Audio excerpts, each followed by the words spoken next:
ورحمۃ اللہ وبرکاتہ۔ Spy T V میں آپ سب کو خوش آمدید۔ دوستو، آج بات کریں گے خونی نہر کی جو ایک ہی خاندان کے 11 لوگوں کو لے ڈوبی۔ ان 11 لوگوں میں 4 بیٹے تھے، 4 بچے تھے، باقی بچیاں تھیں، ان کے ماں باپ تھے، 3 بزرگ تھے۔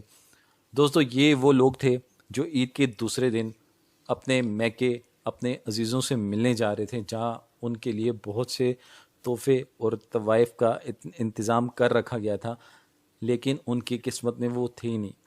یہاں تک کہ ان کی جو ہماری بہن جو انتقال کر گئی، وہ بھی، ان کا تعلق بھی تبلیغی جماعت سے تھا، ان کے جو شوہر تھے ان کا تعلق بھی تبلیغی جماعت سے تھا۔ بہت سے لوگوں کو انہوں نے دین اسلام قبول کرے، اسلام کی تعلیمات وہ پوری دنیا میں انہوں نے پھیلائیں، پوری دنیا میں وہ جا کے اس پہ کام کرتے تھے۔ بہت سے لوگ افریقہ میں بہت سے لوگوں کو انہوں نے اسلام قبول کرایا، روشنی کی راہ دکھائی۔ وہ کس ایک معمولی سی غفلت جو کہ حکومت اور جو ہمارے سرکاری ادارے ہیں جن کو ایک اتھارٹی دی گئی ہے، صرف اس وجہ سے ان لوگوں کی موت ہوئی کہ وہ ایک نہر کے اوپر بیریل ہی نہیں لگے ہوئے، کوئی جنگلہ نہیں لگا ہوا، کوئی سپیڈ بریکر نہیں ہے۔ اور جب وہاں کے اہل علاقہ وہاں کے اے سی کے پاس گئے، پھر ڈی سی شیخو پورہ کے پاس گئے، دونوں نے ان کو وہاں پہ سپیڈ بریکر نہ بنانے کی اجازت ہی نہیں دی کہ آپ یہاں سپیڈ بریکر نہ بنا لیں۔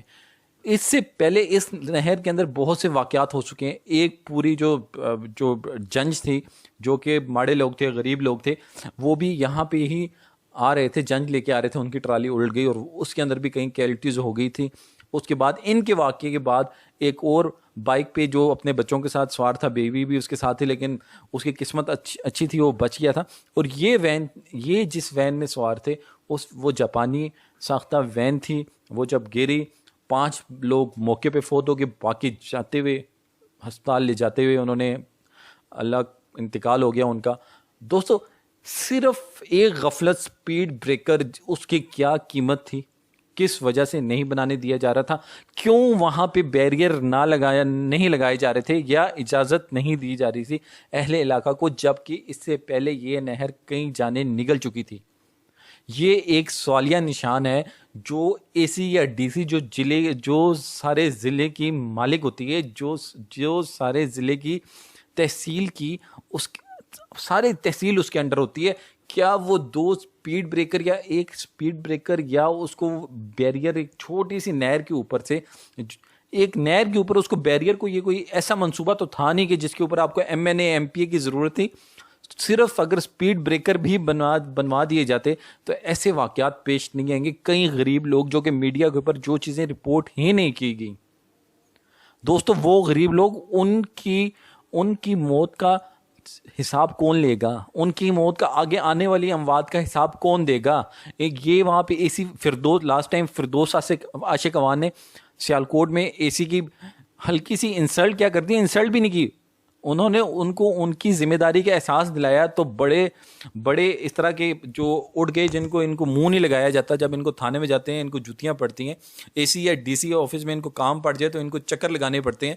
وہ انہوں نے سپورٹ کی اس کو کہ جی بڑا ظلم ہو گیا جی، فردوس عاشق اوان کو اس طرح نہیں کرنا چاہیے تھا۔ تو مجھے یہ بتا دیں کہ آج جو اس خاندان کے ساتھ ہوا ہے، جو انتظار کرتے رہے کہ اچھا ابھی موٹر وے سے اتریں، اچھا ابھی 15 منٹ میں پہنچیں گے، ابھی 10 منٹ میں پہنچ جائیں گے، اس کے بعد ان کی لاشیں ان کے گھر پہنچتی ہیں، اس کے بعد وہ احتجاجاً ان کی لاشوں کو ٹرک کے اندر لے کے آتے ہیں۔ یہ کس کی غلطی ہے؟ یہ ہم لوگوں کی غلطی ہے۔ اگر ہم لوگ تھوڑی سی ہمت دکھائیں، جو ہمارے ٹیکس کے پیسوں پہ پلتے ہیں، اے سی والے کمروں میں بیٹھتے ہیں، ان کی یہ جرت نہ ہو کہ یہاں پہ سپیڈ بریکر نہیں بننا چاہیے، کم از کم کوئی ایک لاجک ہوتی ہے نا، وہ تو ان کو دیتے کہ بھائی یہاں پہ سپیڈ بریکر اس لیے نہیں بننا چاہیے۔ آج سے پہلے یہاں پہ واقعات ہوتے ہیں جی، اس کا یہ سپیڈ بریکر سے کوئی تعلق نہیں ہے۔ اس کے بعد ایک خاندان بائک کے ساتھ اس نہر میں گر گئے، اللہ کی طرف سے ان کی لکھی ہوئی تھی، بچ گئے وہ لوگ، اور جن کی ختم ہو گئی ہوئی تھی وہ اللہ کو پیارے ہو گئے۔ لیکن کون ذمہ دار ہے؟ اس کی ذمہ داری کون قبول کرے گا؟ دوستو، اگر ہماری ویڈیو آپ کو اچھی لگی ہو تو لائک، سبسکرائب اور شیئر کرنا نہ بھولیے گا، اور اپنا ڈھیر سارا خیال رکھیے گا۔ السلام علیکم ورحمۃ اللہ وبرکاتہ۔